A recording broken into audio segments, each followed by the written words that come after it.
Alright, sports fans, I've had this RCBS hand priming tool, and the other day when a friend of mine came over to load some 243, I said this is supposed to be a lot easier to use than trying to do it on the press. Let me show you.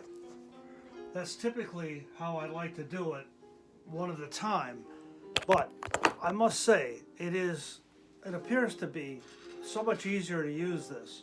Now, I just take a nice and cleaned, resized, primer pockets clean, put that right in here. You take the same RCBS show holder or any other show holder that you use in your regular press. The secret is, well, it's probably easier if I use my right hand because I'm right-handed, right? And just be sure to hold it in the shell holder. Tilt the primer tray so that the primers go all the way in here. And you can look down in there, and you can actually see that a primer is in place. Hold the shell nice and steady. Give it a squeeze. You can feel the tension and pressure. And it's frankly just enough so that you don't push it in too far. Sometimes on this press you don't hold it long enough or exert enough pressure, and then you can't get it out of the shell holder because you haven't adequately charged the brass. Let's take another one right here, same as before. Place it in the shell holder, look down in there and make sure there's a little primer.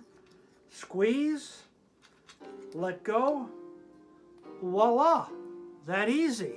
You could do a box of 20 in just a few minutes. Once you get a pattern, once you get a little bit of a rhythm, this really is nice. Now, I must say that it's a little tricky. I must say that at times I think it's a little tricky taking this thing apart and switching, let's say, from a large rifle to a small pistol. You've got to completely change the plastic insert. You've got to completely take this thing apart, and sometimes the spring mechanism falls out. So it's a little trickier, but I must say it's very simple. Right now the camera's just sitting on top. The camera's actually just sitting on top of my block. No primer in this one, already sized, all ready to go. There's a primer sitting in a primer pocket. Squeeze, let go, primed. Grab another one, do the same thing. Make sure there's one down in there.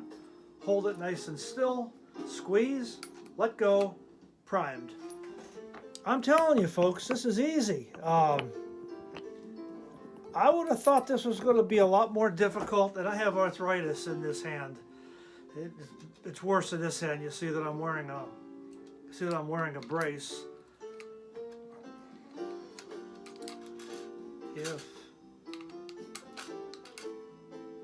Now that one we didn't decap that one. So you always should check first. Make sure you're dealing with a decapped.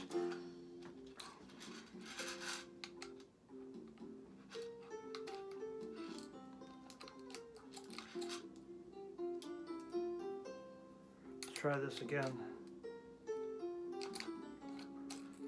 Well,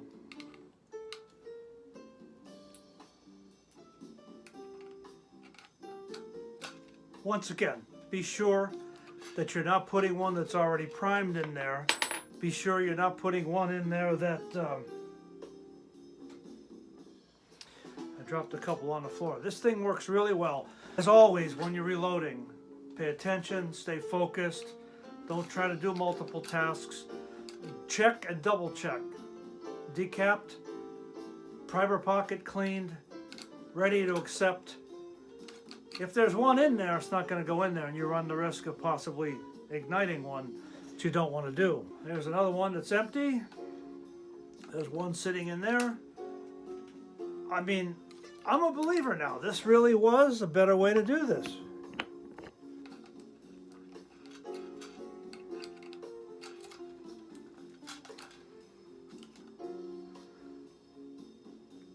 Nothing could be easier than this. Now let's hope that camera doesn't fall off the block.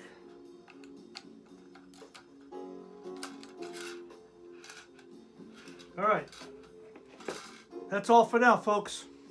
We'll bring you back to the reloading bench once we start putting some powder and some primer in here, all right?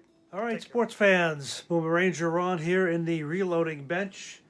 We just used this ancient Pacific single stage press. We had a number of shells that are already resized, decapped. We just recently used the RCBS manual hand primer to prime them. We put in 46 grains of 4064. Never use my load recommendations. We assume no liability for this. You do your own research, develop your own loads. In 3 test loads, that's what they look like. Now, for some reason, I got little different dimensions on this. Overall length, 3.290 on the first one, and I got 3.286 on the next 2. We're going to have to see if they chamber successfully in my 30-06 Winchester. Once we determine that, we can go to the range and shoot that. I'm going to hesitate making any more, but my plans were to make 12 altogether. 3 each, 46 grains, 47, 48, and 49. And I think the maximum that we were allowed to use with this particular bullet, the Barnes Tipper Copper TSX boat tail. As I drop some all over the floor here now that I got to pick up. You got to be you don't want to be dropping stuff all around the reloading bench. You want to maintain a nice, as neat as possible work surface. And admittedly, this is a little cluttered right now. All right, so we're done with the powder for today. We're going to put the powder back in the can. And after we make sure these rounds chamber, then we're going to make 3 more 1-inch increments all the way up to 49, which is 1 shy of the maximum. You always want to shake it. When you can shake it, when you can hear the powder, you know that it's not a maximum load, right? Not a compressed load. All right, sports fans, that's it for now. Stay tuned again tomorrow when we finish this up. All right, fans, welcome back to the channel. We're back at the reloading bench again. And today what we're going to do is we're going to step up 1 extra grain. We're going to go to 47 grains of 4064. We're going to use the same bullets we used yesterday, the Barnes TTSX boat tails. And we're going to make 3 more rounds, 47 grains. Go ahead and seat the bullet. And we're going to continue to increase by 1 grain at a time. Eventually we'll get up. The game plan is to have a total of 12 rounds. 3 at 47, 3 at 48, and then 3 at 49 grains of the 4064. So do continue to stay tuned, all right? Load Development 101.